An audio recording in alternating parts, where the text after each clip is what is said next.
uJomo Sono bekhomenta ngendaba ka-coach weBafana Bafana Hugo Broos ukuthi uthanda ukuthi akekho umuntu omlawulayo, akenzeli abantu ama-favour, wenza into ngentando yakhe, akalaleli futhi abanye abantu. So wenza into lento afuna ukuyenza ebenefita i-team.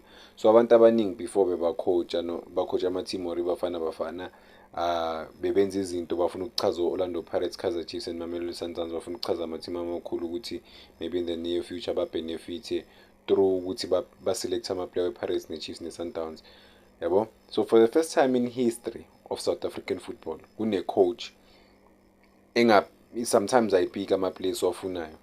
Mayifika bengamchoose uThemba Zwane, ithi semdala in but yarectify imistake yayo, wavuma ukuthi hayi man, lo muntu lo ngathi ngenza iphutha ukuthi ngingamselect, yabo.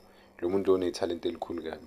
So into enjalo kuyabonakala ukuthi uBros uyakwazi ukuthatha i-decision aphinde abone ukuthi okay la ngenza iphutha, but so far so good. Ubuilde i-super team kuBafana Bafana.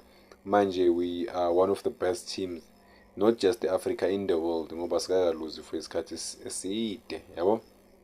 So we improvile ngempela from a laughing stock to the powerhouse of African football, highly respected all over the world.